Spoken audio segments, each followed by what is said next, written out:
bienvenue dans cette nouvelle vidéo. Aujourd'hui on se retrouve pour une FAQ pour fêter les 500 abonnés et même 600 en fait. Le temps que je prépare la vidéo, vous avez encore afflué en masse et merci beaucoup pour ça, c'est un truc de fou.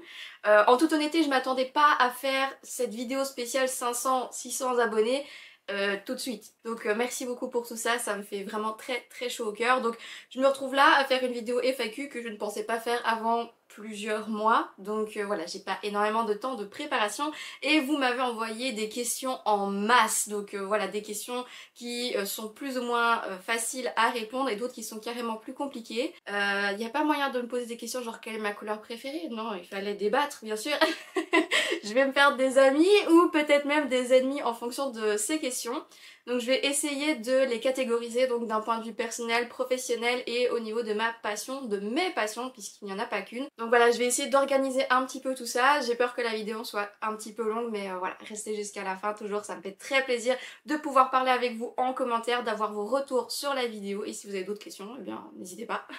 Donc je vais vous parler un petit peu de moi, mon prénom c'est Inis, Y-N-I-S. Oui, je sais, c'est particulier, c'est original. Ça n'a pas été facile tous les jours, hein. Je pense que ceux qui ont un prénom original veulent revenir vers des prénoms plus classiques et ceux qui ont des prénoms trop classiques, genre ils sont 5 dans la même classe, mais ils ont envie de passer à ce qui est original et donc voilà, pas de peau, c'est tombé sur moi. Je me suis habituée à mon prénom qu'on ne sait pas prononcer ou qu'on ne sait pas écrire, donc ça m'a valu quelques petites tuiles et pour l'anecdote, quand on m'a remis mon diplôme, on m'a appelé monsieur. C'est pas grave, je vais passer au-dessus. Je suis née le 4 septembre 1995, donc je fais encore partie des années 90 et je vais avoir 29 ans très prochainement. J'ai un petit frère d'1 an et demi, mon cadet, qui n'est pas du tout fan de manga, jeux vidéo un petit peu, mais il est plus sportif que je ne le suis. Qu'est-ce que je peux dire d'autre? J'aime les jeux vidéo également, j'aime les mangas, je suis passionnée de chevaux, j'ai fait plusieurs centres d'équitation, j'ai toujours rêvé d'avoir mon propre cheval, mais ça coûte cher, c'est un sport de riche. Une chose que vous devez savoir, c'est que je suis mais alors très nulle en cuisine. Je ne sais rien faire. Mais vraiment rien. Ah non, c'est une catastrophe, je sais pas faire des œufs, je sais pas faire des pâtes. Moi je fais très bien la cuisine au micro-ondes et au four, hein. Ceux qui connaissent 200 degrés, chaleur tournante pendant 15 minutes, c'est la base. Je fais très bien les croque-monsieur, mais voilà, je ne sais pas trop me sustenter par moi-même. Les livraisons à domicile sont mes meilleurs amis, bien sûr, et les restaurants, parce que ça, j'adore. Mes parents ont divorcé lorsque j'avais 9 ans et que mon frère en avait 7 et demi, du coup, ça reste une situation qui est toujours compliquée à l'heure actuelle, beaucoup de rancœur, beaucoup de colère, des histoires de famille. Je pense que vous me comprenez, que je ne suis pas la seule, malheureusement, dans cette situation, donc courage à vous, je compatis. Alors pour vous parler de mon parcours scolaire, maternelle, primaire jusqu'à 12 ans et après on passe au secondaire. Donc mes primaires ont été très heureuses, c'était génial. Pas sur la fin puisqu'il y a eu le divorce, mais bref. Je suis montée du coup en secondaire général d'abord et puis ensuite en technique puisque le divorce avait amené son lot de situations compliquées qui ont fait que j'ai fini par décrocher un petit peu de mes études et par demander à aller à l'internat. L'internat, les meilleures années de ma vie. J'y ai passé 2 ans et c'était vraiment pas assez, tellement c'était génial. Donc j'ai demandé à aller en internat vers mes 15 ans je pense, parce que la situation à la maison était vraiment pas confortable, que ça devenait vraiment très tendu et au final j'avais pas envie d'être là. Donc on a demandé à nos parents pour pouvoir aller à l'internat. Mon frère n'a pas fini sa première année parce que ça ne lui plaisait pas du tout, mais moi par contre je les ai suppliés de me laisser là-bas tellement c'était top. Mais pour pouvoir aller dans cet internat, il a fallu que je choisisse une école qui soit affiliée à l'internat et passer des générales du coup aux études techniques dans une plus grande ville. Et dans cette grande ville, j'ai choisi une option scientifique puisque c'est ça que je préférais. Donc je suis restée en option sciences pendant longtemps, qui m'a permis du coup de choisir 2 voies, celle du laboratoire et celle de la pharmacie. Et en fait j'étais allée en labo et on n'était pas assez nombreux, du coup j'ai été retapée en pharmacie. Donc j'ai fait mes études comme assistante pharmacienne technique puisqu'il y a du coup les pharmaciens qui ont fait des études universitaires et moi je suis restée du coup au niveau secondaire CESS et donc voilà, ça m'a bien plu, je me suis fait plein de potes, c'était vraiment cool et toujours dans cet aspect de biologie et de chimie, donc ça me plaisait quand même vachement pas mal. J'ai pu faire mon stage en assistante pharmacie dans une pharmacie de village qui était vraiment top. J'ai passé mon stage vraiment de manière très saine, très épanouissante, j'adorais ça et voilà, est venu un moment de la décision de se dire voilà, est-ce que je fais ma 6e année en tant qu'assistante pharmacienne d'officine, donc de village ou de ville, ou est-ce que je fais une spécialisation, une 7e année en hôpital et j'avais vraiment pas envie de faire l'hôpital, ça me botte pas plus que ça l'hôpital.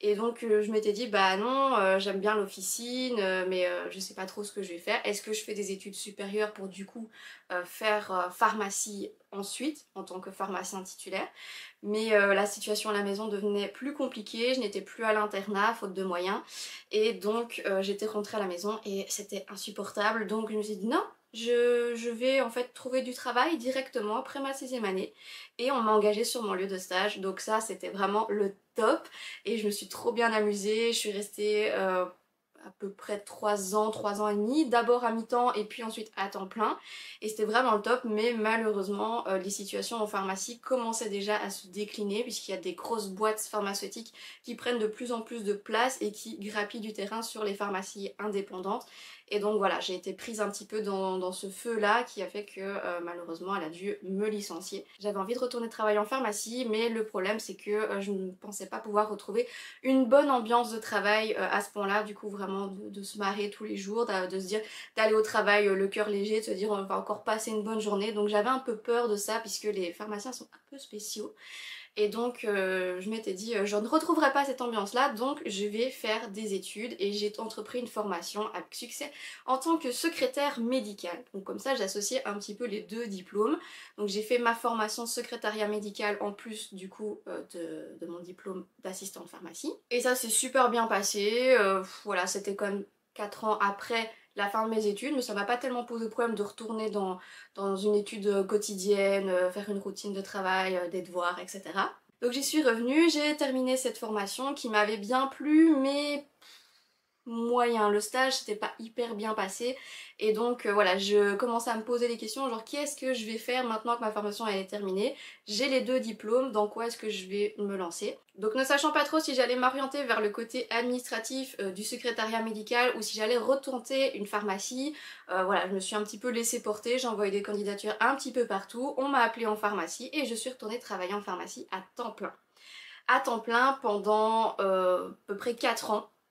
Mais malheureusement, durant ces 4 années, il y a eu le Covid. On l'a tous vécu de manière différente et malheureusement, bah, ça s'est pas super bien passé à la pharmacie. Ce qui fait que la relation avec les collègues et avec le boulot a commencé fortement à se dégrader et j'en ai fait une dépression. Il n'y avait pas que ça. Il y avait plein de facteurs environnants aussi. On avait des problèmes avec notre appartement, on avait des problèmes avec notre famille, on avait des problèmes d'argent. Enfin, plein de situations qui ont envenimé un petit peu tout ça et qui ont fait qu'à un moment donné mon corps a juste dit merde et donc je me suis dit bon bah je pense que cette fois-ci je vais m'arrêter sinon je vais vraiment me faire du mal, donc stoppez quand votre corps veut dire que ça ne vaut plus la peine, que vous êtes en train de vous acharner pour rien. Donc vraiment écoutez votre corps, c'est super important. Je l'ai écouté trop tard et je me suis retrouvée avec des symptômes vraiment pas très sympas, donc vraiment écoutez-vous. Suite à ça j'ai été mise en arrêt pendant un certain temps et c'est pendant cet arrêt là en fait que j'ai décidé d'ouvrir ma chaîne YouTube avec du coup mes découvertes manga et plusieurs mois après j'ai retrouvé du boulot et cette fois-ci je travaille en tant qu'agent de qualité dans une usine. Il y a une partie administrative, il y a une partie labo, c'est en gros vérifier les normes de sécurité et d'hygiène, qu'elles soient respectées lors de la production alimentaire et voilà, faire en sorte que les produits soient toujours de la meilleure qualité possible et vérifier, contrôler, acter. Alors comment j'ai découvert les mangas? Je pense comme beaucoup dans ma génération avec les dessins animés, sauf qu'à ce moment-là je ne les considère vraiment pas comme des mangas puisque je sais pas ce que c'est. Donc j'ai commencé avec les Magical Doremi, Sakura Card Captor, Sailor Moon, Dragon Ball, Ranma 1/2 que j'adorais aussi. Vraiment tous les anciens comme ça. Évidemment les basiques comme Digimon, Pokémon, Doraemon, qu'est-ce qu'il y avait d'autre, Shin-Chan, etc. Enfin vraiment des vieux trucs, Code Lyoko. Je les ai découverts avec les dessins animés, mais pour moi ce n'était que ça, des dessins animés. Alors je me souviens de ces épisodes interminables qu'il fallait passer pour pouvoir avoir nos épisodes, nos séries, qui en général n'étaient même pas forcément dans le bon ordre de diffusion, donc c'était l'enfer. Heureusement maintenant on a les sites de streaming. Et donc voilà, ce que j'aimais pas trop, je me souviens que c'était Senseiya, l'horreur, l'enfer. Je vais perdre des abonnés, je suis désolée mais vraiment j'ai pas du tout aimé ni les graphismes, ni l'histoire, ni le principe. Qu'est-ce que j'ai pas aimé? Yu-Gi-Oh! Pareil, les graphismes, ça me posait vraiment problème, c'était pas beau. Et alors Olive et Tom, mais quel enfer! Je pense que c'est un des trucs qui font que je déteste le foot. C'est vraiment à l'adolescence quand je suis arrivée donc dans cette deuxième école liée à l'internat, donc 15-16 ans, où j'ai rencontré plein de gens différents. Je viens d'une petite école de campagne avec maximum 500 élèves en école secondaire, donc avec toutes les années secondaires 6 ans. Et j'arrive de cette école de province où on est déjà 1500, grosso modo, avec du coup plein de gens différents, avec des passions différentes, avec des styles différents. Et finalement, ben, mon côté sociable a fait que ça s'est super bien passé. Tout le monde était super sympa, super accueillant. J'avais plein de copains de toutes les classes différentes, donc je veux dire en option sciences. On est amené à partager certains cours avec, il y avait les architectes, il y avait les secrétaires, il y avait les agents touristiques, il y avait vraiment plein de trucs, mais assez peu du coup de personnes qui sont en art. Et donc voilà, je me suis fait plein d'amis même dans ces options artistiques, et c'est surtout eux en fait qui m'ont influencé, qui m'ont un petit peu aiguillé dans le milieu des mangas, qui m'ont fait vraiment découvrir les mangas, donc j'ai surtout suivi leurs recommandations. À ce moment-là évidemment c'était Naruto, mais du coup j'ai regardé aussi Bleach, j'ai regardé Fairy Tail, j'ai regardé Belzebub, j'ai regardé Sword Art Online, enfin que la saison 1 parce que le reste j'ai pas trop aimé. J'ai adoré Blue Exorcist et je suis super contente parce qu'il va y avoir une nouvelle saison prochainement. Quoi d'autre? J'ai aussi regardé La Fille des Enfers, j'ai regardé Death Note. J'ai pas tout compris parce que là du coup c'est un petit peu trop réfléchi pour moi, mais j'ai regardé. Mais après je commençais à suivre une tendance un petit peu plus shoujoesque, un petit peu plus axée comédie et romance avec Ouran High School Host Club, Lovely Complex, Special A, Maid-sama, euh, Rosario Vampire aussi, Empire, rien à voir. Mais tout ne me plaît pas forcément puisque j'ai vraiment été dégoûtée par Elfen Lied, Clannad. Oh putain, ce que c'était chiant ce truc. Oh, c'était long. Qu'est-ce que j'ai pas aimé d'autre? J'ai pas forcément bien adhéré à Vampire Knight. Voilà, le truc un peu incestueux et tout, bof, pas terrible. Du coup j'ai commencé à faire mes propres watchlists, donc je passais en revue toutes les catégories, voilà, toutes par ordre alphabétique, par genre, par type, tout ce qu'il y avait, donc j'ai commencé à me faire des wishlists et du coup j'ai commencé à regarder, qu'est-ce que j'ai regardé? J'ai regardé C'était nous, Boku Ragaita, j'ai regardé Toradora, j'ai regardé Wolf Girl and Black Prince, j'ai regardé Itazura Nakis, que j'ai vraiment beaucoup apprécié. Le garçon d'à côté également. Je voudrais trop avoir les tomes, mais malheureusement ils sont à un prix indécent. Et alors, je me souviens de Yamada, ma première fois, mais qu'est-ce que c'est gaulerie ce truc. Et alors, mes gros coups de cœur évidemment sont Karekano, entre elle et lui, Marmalade Boy, c'est ultra vintage, mais c'est ultra chou avec cet opening qui reste en tête pendant des mois. Say I Love You, Orange bien sûr, qui m'a fait pleurer toutes les larmes de mon corps. Blue Spring Ride, la première série que j'ai vue d'Io Sakisaka, puisqu'après elle en a fait d'autres. Angel Beats et Anohana, ça ce sont mes deux grands traumas. J'ai pleuré. Et les musiques, les OST, les openings, tout est vraiment magnifique. Les histoires me touchent profondément. Je suis contente que Anohana ait une version papier. Par contre, s'il vous plaît, faites une version papier pour Angel Beats, je les veux. Et alors, mention spéciale pour Skip Beat, parce que ce manga a vraiment fait la passionnée que je suis. Et je vais revenir plusieurs fois sur Skip Beat. Alors je me suis essayée à d'autres genres évidemment, qui m'ont plus ou moins plu. Je suis pas très fan des styles idol, musique, etc. De manière générale j'ai regardé La Cordadoro et Uta no Prince Sama 1000% quelque chose. Magical Girl j'aimais bien quand j'étais enfant, mais là maintenant c'est plus trop mon truc. J'ai également apprécié les mangas de sport comme Free, pour la natation bien sûr. Adoré Kuroko no Basket, j'adore. Je veux les tomes papier aussi, mais il faut des pépettes et c'est quand même assez conséquent comme collection, mais un jour je les aurai. D'ailleurs là ils ont été annoncés en parfaite édition, édition de luxe, bref une édition double. Au niveau des yaoi, ce que j'apprécie, c'est vraiment d'avoir cette dynamique un petit peu différente entre les garçons. Il y a souvent beaucoup plus d'humour coquin, que j'apprécie beaucoup. Il y a aussi des scènes qui sont un petit peu plus chaudes, un petit peu plus croustillantes que dans les shoujo classiques où il faut attendre vraiment longtemps avant qu'il y ait un rapprochement physique. Donc voilà, j'aime beaucoup cette dynamique entre les personnages et en général ils sont super attachants. Donc voilà, c'est un genre qui me plaît bien. Je ne me souviens que de 2 titres de la même autrice qui sont Sekaiichi Atsukoi et Junjo Romantica, je ne sais plus dans quelle heure je les ai vus. Mais elle a fait aussi d'autres petites séries et il y a plein d'autres yaoi bien sûr. Mais ce sont ces deux-là que je me souviens le plus. Je me suis essayée au Yuri mais je pense que j'ai juste pas trouvé les bons animes en fait. Parce que ceux que j'ai vus ne m'ont pas laissé un grand souvenir, je suis même pas certaine de les avoir terminés. Pas qu'il y ait une différence pour moi que ce soit des femmes ou que ce soit des hommes, franchement moi à partir du moment où il y a une histoire d'amour, qu'il y a un développement personnel, qu'il y a une histoire derrière, ça me pose pas de problème quel que soit le genre des personnages. Je sais pas, je pense que je suis juste pas tombée sur les bons. Si vous en avez des bons à conseiller, n'hésitez pas que je puisse les ajouter dans ma wishlist. Alors à ce moment-là, je n'en lis pas beaucoup, j'ai pas beaucoup d'argent de poche, je ne m'achète donc pas des collections, je les emprunte à mes amis qui m'en ont fait découvrir aussi quelques-unes. Je sais plus, j'en ai lu quelques-uns mais voilà, ça m'a pas trop marqué puisque je les ai surtout regardés en anime et un petit peu sur les sites de scan. Vers la fin de mes études, j'ai récupéré quelques collections de mangas de mes cousins qui n'en voulaient plus, ils voulaient les jeter, donc je les ai récupérés. Dedans, il y avait les Dragon Ball édition pastel, l'édition française. Il y avait les Kyo Samurai Deeper et quelques autres comme ça, beaucoup des shonen. J'ai un petit peu commencé à acheter des mangas, mais vraiment très peu. Sauf qu'une fois que je suis arrivée dans la vie active, que j'ai été engagée sur mon lieu de stage, ben en fait j'ai très vite pris un appartement pour avoir ma propre indépendance, pour avoir ma propre vie. Donc je suis partie, j'avais même pas 20 ans je pense. Et donc je me suis retrouvée dans cet appartement où je me suis dit ah maintenant je suis une adulte, je m'assume, c'est fini les mangas, c'est pour les enfants.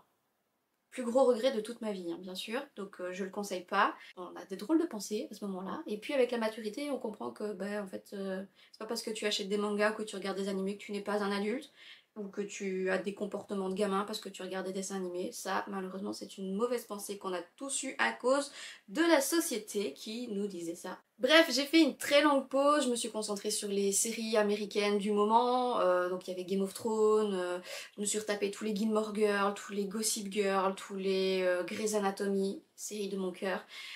J'ai regardé pas mal d'autres films et séries et j'ai un petit peu délaissé ma passion pour les mangas et les animes. Donc voilà, j'ai gardé mes collections Dragon Ball, j'ai gardé mes collections Naruto que j'ai acheté aussi en proms et du coup ma collection de Switch Girl. C'était les seules collections de mangas que j'avais et que je ne voulais en aucun cas lâcher. Il me reste plus que 2 sur 3 malheureusement, j'ai vendu les Dragon Ball quand j'avais besoin de sous. Je suis assez cyclique, ce qui fait que je vais vraiment avoir une partie où je vais être à fond série, à fond film, à fond jeux vidéo, à fond manga, à fond anime et je vais vraiment rouler un petit peu comme ça en me disant bah voilà là j'ai vraiment tout fait jusqu'à l'overdose, du coup je vais passer à l'autre, jusqu'à l'overdose puis je vais passer à l'autre. C'est vraiment cyclique comme ça.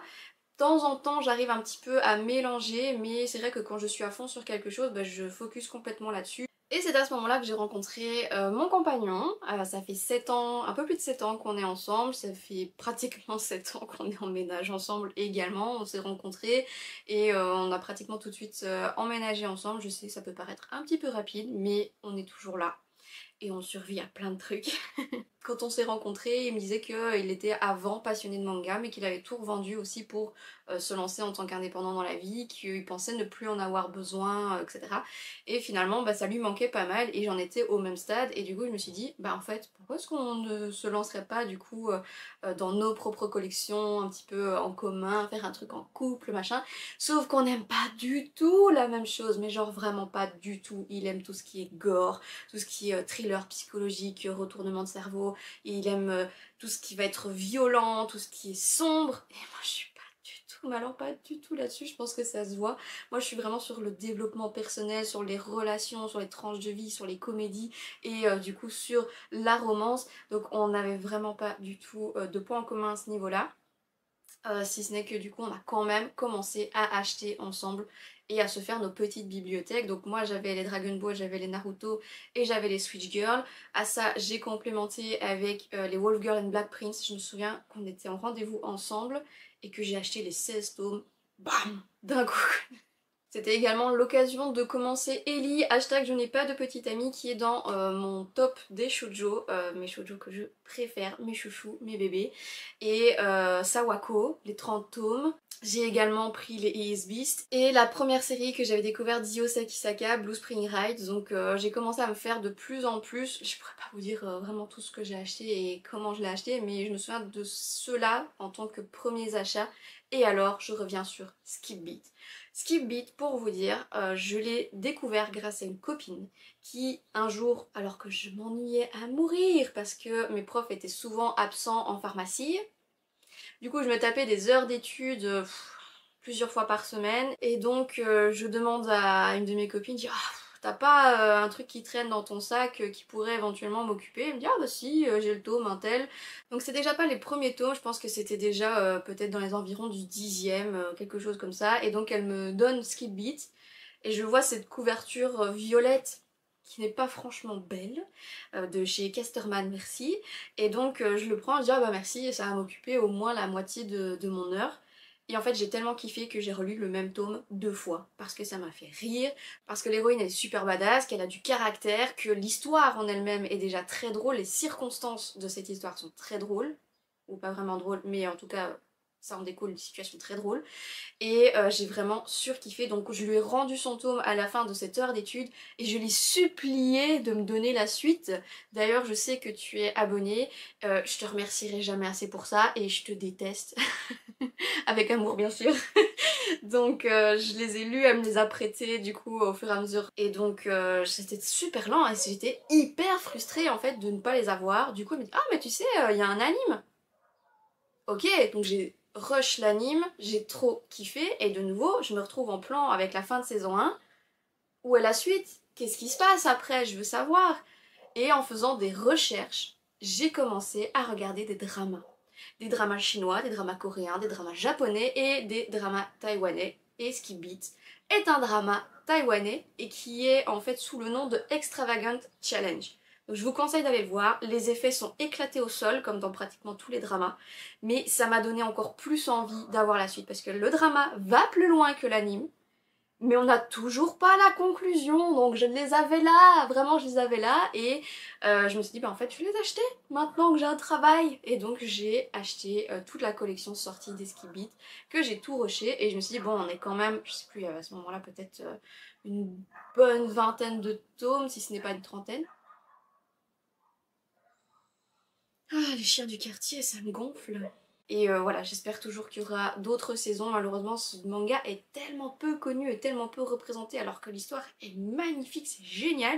On en est quand même à 47 tomes, donc c'est qu'il y a quand même un fond derrière, qu'il y a quand même des gens qui le suivent. Ça, c'est vraiment ma plus grande inspiration, c'est vraiment ma plus grande influence. C'est ça qui a fait que j'ai continué de regarder des animes, que j'ai commencé à regarder des dramas et que j'ai commencé à acheter. Dans les dramas, j'ai regardé Koizora, j'ai également regardé Playful Kiss, qui est l'adaptation drama de Itazura Nakis que j'aimais beaucoup en animé. J'ai également regardé les adaptations de Ouran High School Host Club et de Sawako, qui, ouais, c'était aussi une de mes influences anime, je l'ai oublié, désolée. Je risque de faire beaucoup d'oublis, hein, donc je ne saurais pas vous citer tout ce que j'ai vu ou lu, ça va être très très long. J'ai aussi beaucoup aimé Last Cinderella, je me fais beaucoup rire aussi, Zettai Kareshi, désolée pour l'accent, hein.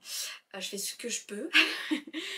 Et alors plus récemment, du coup ça en fait mes dramas préférés à l'heure actuelle, c'est Le Jardin des Météores et A Love So Beautiful, parce que je trouve que l'actrice Shan Yue, elle est magnifique, elle est vraiment trop mignonne et ça me fait rire, ça me fait pleurer, ça me fait sourire. Vraiment ces deux dramas là que j'ai lus du coup il y a plus ou moins 2 ans, quelque chose comme ça reste pour le moment mes meilleurs dramas.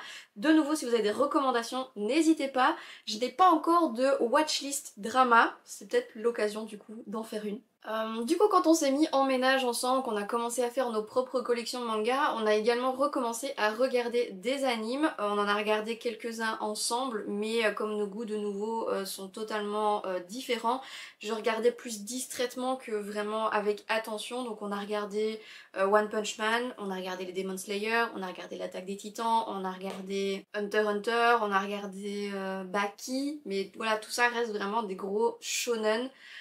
Donc j'y trouvais pas trop mon compte, mais alors essayer de forcer mon compagnon à regarder de la romance, peine perdue. Si, on a regardé My Dress Up Darling, donc Sexy Cosplay Doll, et il a bien aimé.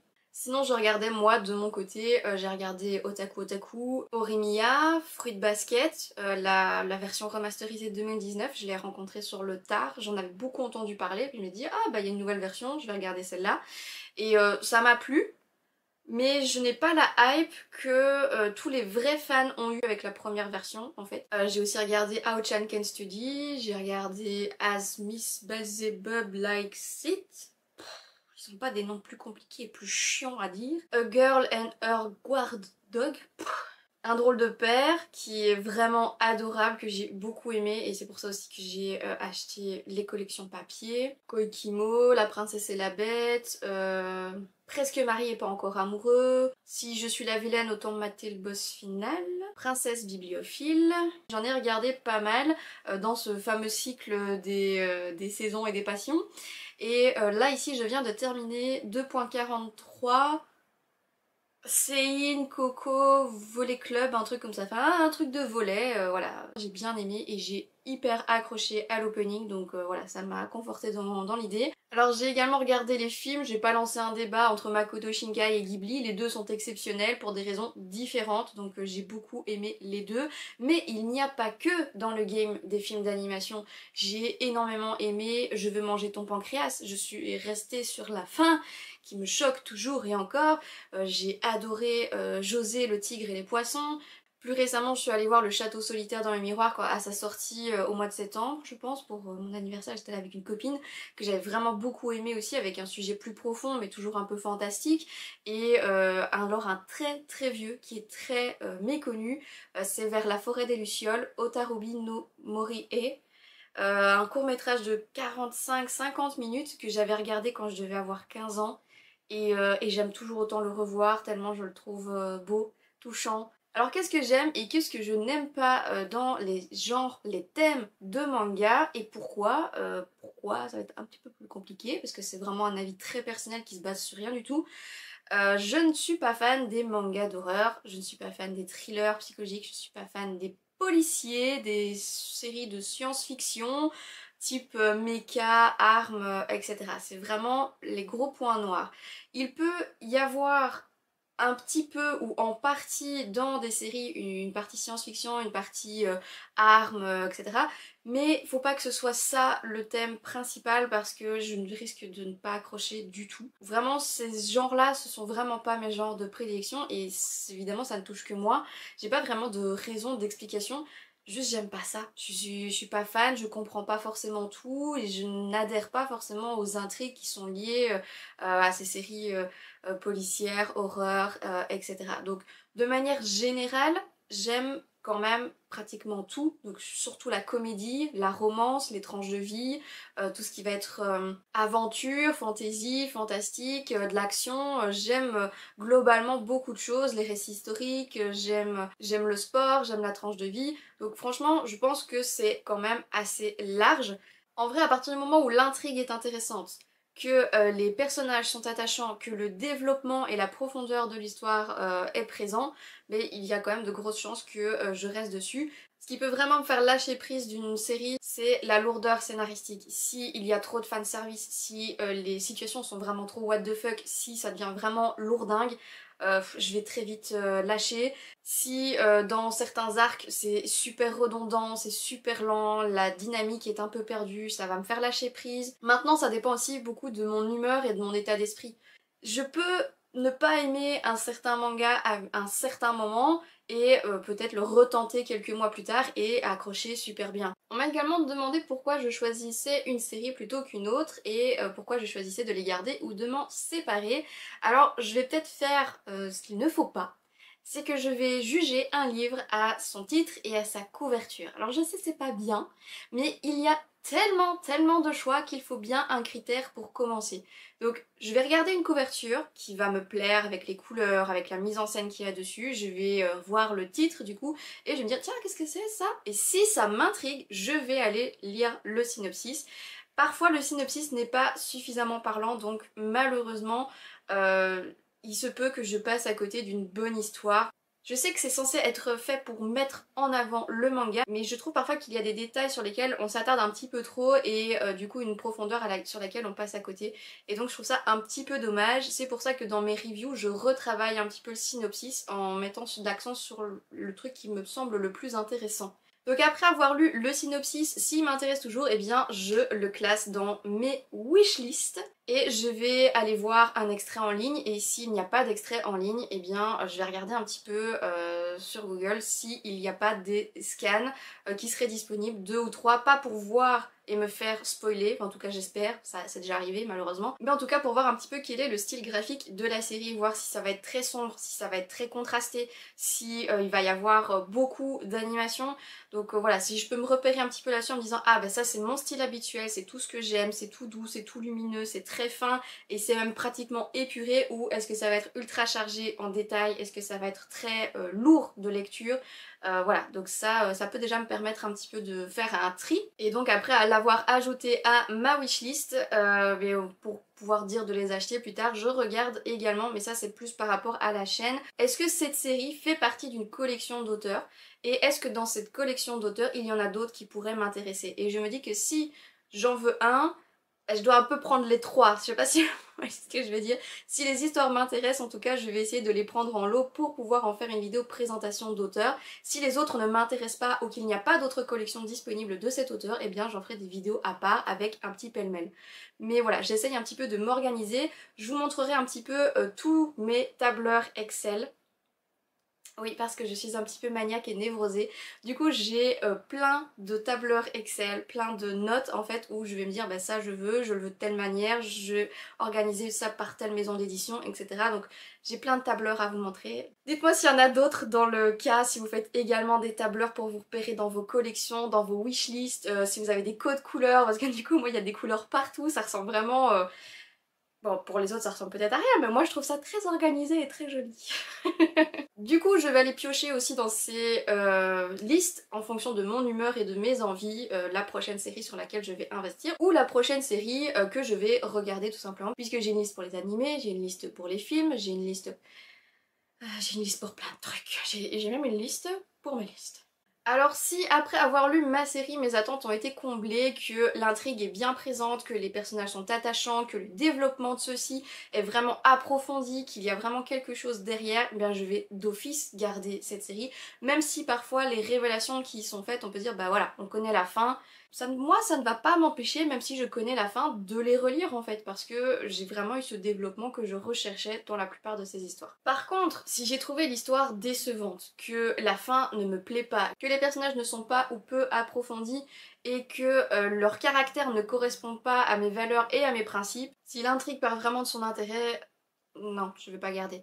Il y a des trucs sur lesquels je suis assez souple, il y a des personnages masculins qui sont toxiques mais que je vais quand même apprendre à apprécier parce qu'ils vont avoir un changement de comportement, qu'ils vont avoir une évolution, donc là je peux quand même leur pardonner par la suite. Par contre il y a des situations qui peuvent carrément me mettre mal à l'aise et pour lesquelles du coup je vais ne pas continuer la série et carrément la revendre. Mon top 10 anime se base vraiment du coup sur mon ressenti personnel bien sûr, mais se base aussi sur le fait que j'ai fait souvent des tournantes, des nouvelles découvertes et qu'il n'est pas immuable. Je vais trouver des nouveaux animes peut-être à ajouter en disant ah ben finalement celui-là m'a quand même plus plu que l'autre, donc c'est subjectif et c'est possiblement changeant. Donc je dirais dans mon top 10 qu'il y a Naruto, parce que c'est quand même par lui que j'ai commencé et c'est dedans qu'il y a quand même le plus de développement des personnages, qu'il y a énormément de personnalité, qu'il y a de l'aventure, qu'il y a du combat, qu'il y a de la détermination, qu'il y a de l'amitié, qu'il y a aussi de l'amour comme dans beaucoup d'autres mangas, mais j'y reviendrai plus tard. Donc voilà, Naruto c'est complet, mais je n'ai pas forcément apprécié la fin, ça a commencé à devenir un petit peu trop what the fuck à mon goût, avec le cycle des réincarnations et machin ça. Là pour le coup ils m'ont un petit peu perdu sur les dernières saisons et j'ai trouvé ça un petit peu dommage. Mais voilà, ce n'est que mon avis. Juste après je vais mettre Sons of Life. Ça n'a rien à voir, mais vraiment c'est la dernière découverte que j'ai faite qui m'a vraiment beaucoup marqué, profondément émue. Les OST sont magnifiques, les personnages sont super beaux, super bien faits. Même la construction de ces personnages qui sont à la fois complexes et en même temps tellement attachants. Ça m'a tellement bouleversée que voilà, il fallait qu'ils soient dedans et qu'ils soient dans les number one. Yona, princesse de l'aube. Là parce qu'on a vraiment une héroïne super badass qui va évoluer, qui a des intrigues politiques. Ici c'est une romance mais vraiment... Vraiment c'est pas du tout l'attrait principal de cette série, c'est vraiment le développement de cette fameuse princesse un peu abus d'elle-même qui va devenir une héroïne vraiment super classe. J'adore le côté épique et le côté historique, donc là j'ai vraiment kiffé. Quatrième position, Kuroko no Basket, qui m'a du coup aussi beaucoup touchée. Je ne suis pas sportive comme je vous l'ai dit, mais là pour le coup les mangas de sport type volley et basket c'est vraiment ceux que je préfère. Il y a de la détermination, il y a de l'amitié, il y a de l'entraînement, il y a de la force, il y a des beaux gosses évidemment. Cinquième, Angel Beats, que j'ai déjà parlé tout à l'heure. Ça depuis mes 15 ans je pense qu'il n'a pas bougé de mon top parce que j'aime encore bien d'aller les revoir pour me torturer. C'est vraiment un plaisir de me torturer avec cette histoire. Suivi en sixième position de Orange qui est une histoire dramatique vraiment magnifique. Suivi par Anohana en septième position, tout aussi dramatique, tout aussi triste. Les dessins sont un petit peu moins beaux mais l'histoire derrière elle est tellement belle et tellement triste. Huitième position, Aoharu Ride, donc Blue Spring Ride, l'adaptation en animé d'une des séries de Io Sagisaka que j'ai découvert en fait par cette série là qui m'a énormément touchée, énormément bouleversée et surtout les dessins sont magnifiques, les scènes sont magiques. La romance est très belle. Suivi de Sawako ou Kimi Todoke, 2 saisons à l'heure actuelle et une troisième saison arrive, je pense plus de 12 ans après la fin des 2 premières saisons. Donc là je suis aussi super contente, j'ai hâte qu'elle arrive. Et j'ai beaucoup aimé le développement des personnages, j'ai beaucoup aimé les OST, c'est d'ailleurs un des OST qui fait l'introduction de la vidéo de la chaîne. Donc ça c'est un de mes mangas de mon adolescence qui est toujours un des inconditionnels. Et le dernier de ce top 10, c'est The Ancient Magus Bride que j'ai beaucoup apprécié et là je sors un petit peu de ma zone de confort puisque c'est un peu plus de la dark fantasy avec des histoires de mauvais esprits, de monstres, de démons, de fées, etc. Mais vraiment je l'ai beaucoup apprécié. Du coup je voudrais bien m'acheter les versions papier mais on est déjà à une vingtaine de tomes. Ça devient compliqué, il y a beaucoup trop de trucs que je veux acheter. Hein. Et c'est parti pour mon top 10 manga. Et là, en première position, devinez lequel? Skip Beat, évidemment. C'est la révolution dans ma collection, c'est grâce à ça que j'en suis aussi arrivée là. C'est grâce à cette collection qui vraiment fait bouger les choses. J'adore, c'est le monde du showbiz, c'est la manipulation, c'est des histoires de vengeance, c'est des histoires d'amitié, un petit peu d'amour. Très petit peu, mais vraiment j'adore cette histoire et voilà, c'est mon top 1, c'est clairement mon top 1. Directement suivi de @Ellie, hashtag je n'ai pas de petite amie, dont j'ai déjà fait une review au tout début de la chaîne il me semble, avec donc ce personnage féminin qui est un petit peu solitaire, qui a des idées un petit peu coquines, c'est du shoujo et c'est comique et c'est... J'irai pas jusqu'à dire érotique, mais en tout cas c'est un petit peu coquinou et donc c'est tellement chou, voilà, j'ai tellement ri en fait avec cette histoire que vraiment j'en ai vraiment un gros coup de cœur, même si ça se base peut-être pas sur grand chose. Suivi de Mon coloc d'enfer, que j'ai aussi beaucoup apprécié avec un personnage masculin plus âgé, super beau gosse, une colocation, vraiment j'ai beaucoup aimé. J'ai aussi bien rigolé et je me suis bien rincé l'œil. J'en ai également fait une review. En quatrième position, eh bien j'ai de nouveau Sawako, parce que Sawako, l'anime, les 2 premières saisons, plus 3 avec celle qui va arriver, ne reprend pas les 30 tomes de l'histoire principale, ne reprend pas la complexité des sentiments aussi de ce personnage qu'on a un petit peu mis en position de méchant, qui est aussi très complexe et très attachant, donc vraiment ce développement autour de tous ces personnages, la profondeur des sentiments de tous les compagnons, c'est tellement plus en fait que il devait aussi être dans mon top 10. Là pour le coup il prend 2 places. 5e position, un petit ami trop parfait que j'ai présenté il y a 1 ou 2 semaines je pense, avec ce côté un petit peu glauque mais tellement drôle. En 6e et 7e position, il y a Dengeki Daisy et Tsubaki Love, que j'ai dit que j'avais regardé les scans illégalement lorsque j'avais 15 ans, donc sur des sites de traduction qui ne sont pas reconnus. Et donc je les ai lus, les premiers tomes en tout cas, en ligne, mais malheureusement les sites ont été licenciés et donc je n'ai jamais pu avoir la fin. Alors je viens de terminer la collection de Tsubaki Love, de trouver tous les tomes, mais je ne les ai pas encore lus, donc là j'ai pas encore eu la fin. Mais comme c'est un de ceux qui m'ont le plus marqué, je l'ai quand même mis dans mon top 10 parce que ça reste quand même ça qui m'a donné envie d'acheter aussi d'autres collections. J'en ferai une review une fois que je pourrai lire tout ça. Et alors Dengeki Daisy, j'ai 13 tomes sur les 7 sorties et je n'ai toujours pas la fin. Mais ça reste aussi un très très gros coup de cœur de mes années d'ado. En 9e position, les Switch Girls dont j'ai déjà parlé, puisque c'est une de mes plus anciennes collections. Ça a été un très gros coup de cœur, une grosse découverte, ça a fait une partie de mon éducation également. Ça me fait mais tellement rire avec le côté on et le côté off de la jeune fille qui fait vraiment ce qu'elle doit être en public et ce qu'elle est réellement en privé. Moi ça me fait juste trop marrer, je les ai relus je sais pas combien de fois et je continue encore de rire, même si parfois c'est un peu lourd, je le reconnais. Les dessins sont parfois aussi un peu moches, mais bon c'est ça aussi l'aspect comique, mais franchement ça reste quand même un de mes préférés. Et alors pour finir ce top 10, Strawberry, la première série de Io Sakisaka, avec un personnage féminin qui est vraiment très mignon et un personnage masculin qui est beaucoup plus sain. Mais voilà, ça c'était pour mes 2 top 10. N'hésitez pas à me dire dans les commentaires quels sont vos top animes et mangas, qu'on puisse en débriefer dans les commentaires.